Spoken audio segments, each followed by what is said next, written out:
ಪ್ರಾಣಯ ರುದ್ರನಂತೆ ನೀವು ಕೋಪವನ್ನು ತಾಳಿರುವ ಕಾರಣವೇನು? ನಿನಗೆ ಎದುರಾದ ಆದವರು ಯಾರು ಎನ್ನ ಮುಂದೆ ಹೇಳೋ.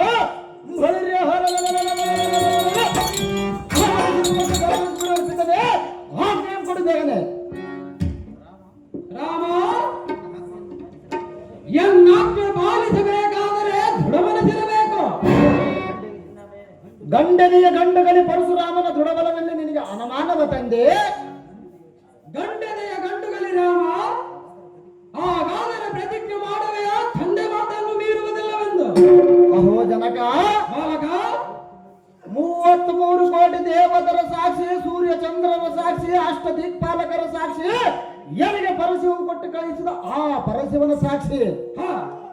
ನಿನ್ನ ಆಜ್ಞೆಯನ್ನು ನಡೆಸಿಕೊಡುವನಂತ ಪ್ರತಿಜ್ಞೆ ಮಾಡುವ ತಂದೆ ಏನನ್ನ ಮುಂದೆ. ಹಾಗಾದರೆ ಈ ಕ್ಷಣವೇ ಹರಗಡಿನಿಂದ ಎತ್ತ ತಾಯಿ ಹೆಸರ. ಅಯ್ಯೋ ಶಿವ ಶಿವ ಕೈಲಾಸ ವಾಸ ಈಶ ಮಹೇಶ, ಇದಂತ ಅಗ್ನಿ ಪರೀಕ್ಷೆ. ಹೇಗೆ ರಾಮ ಮೌನವಾದಿ? ವಚನ ಕೊಡುವ ಮೊದಲೇ ಆಲೋಚನೆ ಮಾಡಬೇಕಿತ್ತು. ಈಗ ನಿನ್ನ ವಚನವು ಏನಾಯ್ತು ರಾಮ? ತೋರಿಸು ನಿನ್ನ ಪರಾಕ್ರಮ. ಅಯ್ಯೋ ಶಿವ ಶಿವ ಕೈಲಾಸ ವಾಸ ಈಶ ಮಹೇಶ, ಇದಂಥ ಅಗ್ನಿ ಪರೀಕ್ಷೆ. ಇಂದು ನಾನಂಥ ಪ್ರತಿಜ್ಞೆ ಮಾಡಿದೆ. ದೇವ ಪರಮೇಶ್ವರ, ನಿನ್ನ ಪರಶಿವ ಎನಗೆ ತಂದು ಒಪ್ಪಿಸುವಾಗ ಮೊದಲ ಬಲಿಯಾಗಿ ನಿನ್ನ ಮಾತೆಯ ಸಿರ ತೆರೆಯುವ ಸಮಯ ಬರುವುದೆಂದು ಮುಂದಿನ ವಿಚಾರ ತಿಳಿಸದೆ ಮೌನವಾದೆಯ ತಾಯ. ಅಹೋ ತಾಯಿ ಭೂದೇವಿಯೇ, ಪಡೆದ ಮಾತೆಯನ್ನ ಶಿರವನ್ನ ಮಗನ ಕಡಿಯುವುದು ಹೆಣ್ಣಾದ ನಿನ್ನ ಮನಕ್ಕೆ ಒಪ್ಪಿತೆ. ಇಲೇ ಆಕಾಶವೇ, ನಾನು ಪ್ರತಿಜ್ಞೆ ಮಾಡುವ ಮೊದಲು ಬರಸಿಡಲು ಪಡೆದು ಎನ್ನ ಶಿರಕ್ಕೆ ಪಡೆದು ಎನ್ನೇಕೆ ಸಾಯಿಸಲಿಲ್ಲ. ಅಹೋ ಪಾರ್ವತಿನಾಥ, ನೀನು ಹೇಳಿದ ವಾಕ್ಯದಂತೆ ವಚನ ಕೊಡುವ ಮೊದಲು ಯೋಚಿಸಿ ವಚನ ಕೊಡು ಎಂದೆಯಲ್ಲ. ಆ ಅಮರವಾಣಿಯಿಂದ ಸತ್ಯವಾಯಿತಲ್ಲ. ಎತ್ತ ತಾಯಿ ಶಿರ ತೆರೆಯುವುದು ಯಾವ ಮಗನಿಂದ ಸಾಧ್ಯ? ನವಮಾಸ ಗರ್ಭದಲ್ಲಿ ಹೆತ್ತು ಹೊತ್ತು ಸಾಕಿಸಲು ಮಾತೆಯ ಕತ್ತು ಕತ್ತರಿಸುವ ಮಗನ ಹುಟ್ಟಿರುವನೇ. ಅಯ್ಯೋ ಈ ಜಗದಲ್ಲಿ ಮಾತೃದೇವೋಭವಂದು ವೇದ ಪುರಾಣಗಳು ಸಾರುತ್ತಿರುವವಲ್ಲ. ಈ ಭೂಮಿಯಲ್ಲಿ ಬೆಳೆದ ಬೆಳೆಗಿಂತ ಭೂತಾಯಿಯ ಬೆಲೆ ಹೆಚ್ಚು. ಒತ್ತ ಭೂಮಿ ಎತ್ತು ತಾಯಿ ಒಂದೇ. ಅಹೋ ಜನನೇ, ಈ ಪರಶಿವನಿಂದ ನಿನ್ನ ರುಂಡವನ್ನು ನಾನು ಖಂಡಿಸಬಹುದೇ? ಮಾತೆ, ಸಹಿಸಲಾರೆ ಎನ್ನವೆತೆ. ಇದಂತ ದುರಂತ ಘಟನೆ ಬಂದು ಒದಗಿತು ಈ ಜಗದೊಳಗೆ. ಎನ್ನ ಹೆಸರಿಗೆ ಕಳಂಕ ಬರುವಂತಾಗಿತ್ತು. ಅಮ್ಮಯ್ಯ, ನನಗೆ ನೀನೇ ಹೇಳ ಧೈರ್ಯ. ಅಮ್ಮಯ್ಯ, ಬದುಕಿ ಬಾಳಬೇಕೆಂದು ಪಡೆದು ಅಮ್ಮಯ್ಯ, ನನ್ನ ಹಣೆ ಬರಕ್ಕೆ ನೀನೇನು ಮಾಡಬಲ್ಲೆ ಕಂದ. ಅಮ್ಮ ಮಾತೆ, ಬಾರದು ಬಪ್ಪದು ಅಮ್ಮಯ್ಯ, ಹುಟ್ಟಿದ ಮೇಲೆ ಒಂದೆಲ್ಲ ಒಂದು ದಿನ ಸಾಯಲೇಬೇಕಲ್ಲ ಕಂದ. ರಾಮ ಜನನೇ,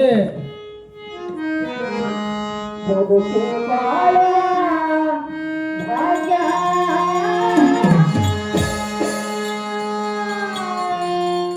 ಪಡೆದು ಬಂದಿಲ್ಲ.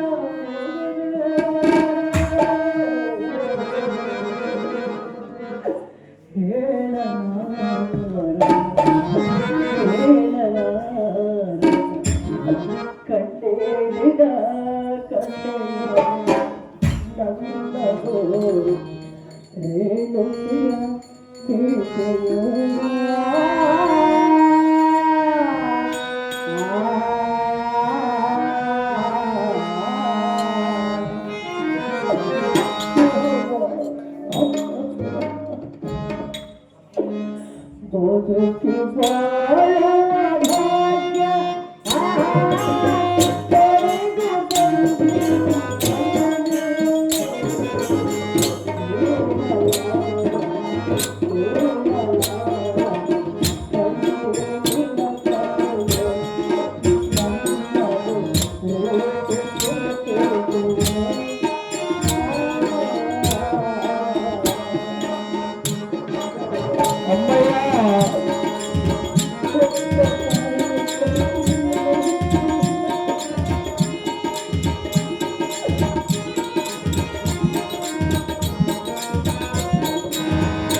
ಅಮ್ಮಯ್ಯ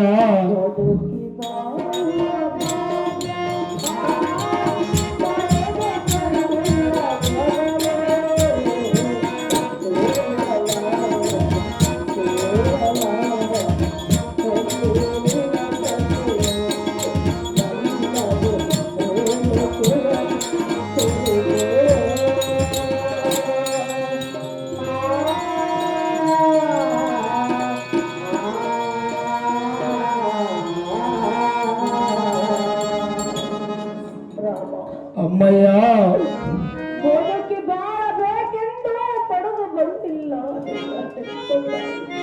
ಪರಶುರಾಮ. ಅಹೋ ಜನನೇ ತಾಯಿಗೆ ಕೊಟ್ಟ ಮಾತನ್ನು ನಡೆಸುವುದಕ್ಕಾಗಿ ಹಣವನ್ನು ಬಳಸಿ ಪರಶುವನ್ನು ಪಡೆದುಕೊಂಡು ಪರಶುರಾಮನಾಗಿ ಬಂದಿಲ್ಲ ಕಂದ. ಹೌದು ಜನನೇ, ಹೌದಲ್ಲವೇ? ಹೌದು ಮಾತೆ.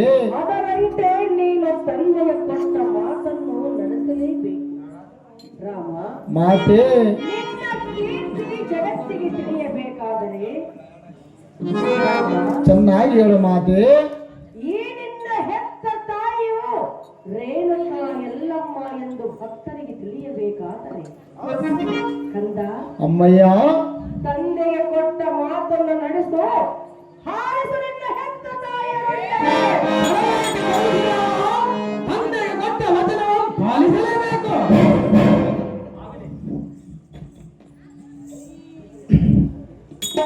ಆಗಲ ತಂದೆ ನಿನ್ನ ಆಜ್ಞೆಯನ್ನು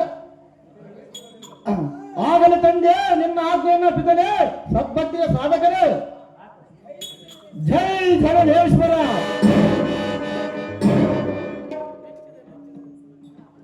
ಅಹೋ ತಂದೆ ನಿನ್ನ ಆಜ್ಞೆಯನ್ನು ನೆರವೇರಿಸಿ ಬಂದೆ. ರಾಮ ಅಹೋ ಜನಕ ಮೆಚ್ಚಿದೆ ಮೆಚ್ಚಿದೆ ನಿನ್ನ ಪಿತೃಭಕ್ತಿಗೆ. ಹೇಳು ಮಗನೇ, ನಿನಗೆ ಧಾಮವನ ಬೇಕು. ನಿನಗೆ ತೃಪ್ತಿ ಆಯ್ತು ಪಿತನೆ. ನನಗೇ ಕೇಳು ನಿನ್ನ ಮನದಿತ್ತೆ ಬೇಗನೆ. ಅಹೋ ಪಿತನೆ, ಪುತ್ರ ಆಗಾಗಲ ಪ್ರತಿಜ್ಞೆ ಮಾಡಿವಿರ ನಾನು ಕೇಳುವ ವರ ಕೊಡವನಂದ. ಅಹೋ ರಾಮ ಅಹೋ ಅಪ್ಪಯ್ಯ ಕೊಟ್ಟ ಮಾತು ಎಂದು ತಪ್ಪಿಲ್ಲ, ತಪ್ಪುವನೂ ಅಲ್ಲ. ಈ ಮನೆಗಳ ಧಮದಗ್ನಿ. ಅಹೋ ಅಪ್ಪಯ್ಯ ಪುತ್ರ ಮರಳಿ ಎನ್ನ ತಾಯಿ ಜೀವದಾನ ಮಾಡಬೇಕು. ನಿಮ್ಮ ಗೃಹಾಗ್ನಿಯ ತೆಗೆಸಿದ ನಮ್ಮಣ್ಣಂದಿರು ಜೀವದಿಂದ ಎಬ್ಬಿಸಬೇಕು. ಮೂರನ ವರವಾಗಿ ನಿಮ್ಮ ಗೃಹಾಗ್ನಿಯನ್ನು ಬಿಟ್ಟು ಶಾಂತಿ ಚಿತ್ತರಾಗಿ ಇರಬೇಕು ಪಿತನೆ. ನಡೆಸಿಕೊಡನ್ನ ಈ ವರಗಳನ್ನು ಬೇಗನೆ. ಜೈ ಜಗದೀಶ್ವರ. ಪರಶುರಾಮ ಅಹೋ ಜನಕ ನಿನ್ನ ತಾಯಿಯನ್ನು ಕರಿ ಎಂದು ಬರಗಳು. ಅಹೋ ಎನ್ನ ಜನ್ಮದಾತೆ ಪಿತನ ತಪಾಶಕ್ತಿಯಿಂದ ಎದ್ದು ಬಾರಮ್ಮ. ಈ ನಿನ್ನ ಮಗನ ಮೇಲೆ ಬಂದ ಅಪವಾದವನ್ನು ದೂರ ಮಾಡು ಮಾತೆ ಪರಮ ಪತಿರತೆ. ಪರಶುರಾಮ ಅಹೋ ಜನನೇ ತಂದೆಗೆ ಕೊಟ್ಟ ಮಾತನ್ನು ನಡೆಸಿದೆ. ಮರಳಿ ನನಗೆ ಪ್ರಾಣದಾನವನ್ನು ನೀಡಿದೆ. ನಿನ್ನ ಕೀರ್ತಿ ಜಗತ್ತಿಗೆ ತಿಳಿಸಿಕೊಟ್ಟೆ. ಕೆಟ್ಟ ಜನ್ಮದ ಸಾರ್ಥಕವಾಯಿತು ಪುತ್ರ ಕೋಮಲ. ಸ್ವಾಮಿ ಸತಿ ರೇಣುಕ, ನಿನ್ನ ಜನ್ಮವಾಯ್ತು ಸಾರ್ಥಕ. ಇಲ್ಲಿಂದ ಚಿರಕಾಲವಿರಲಿ ನಿನಗೆ ಸರ್ವಸುಖ. ಅಹೋ ಅಪ್ಪಯ್ಯ ಮತ್ತೆ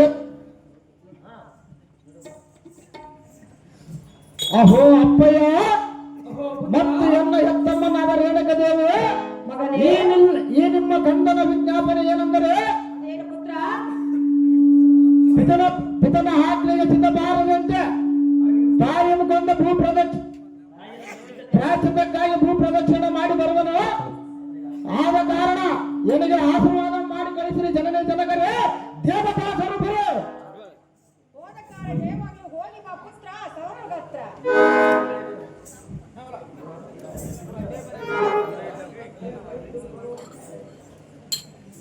ಬಡಬಡಿರೇವನ ಈ ಸಾರಥಿ ಮೂರ್ಖ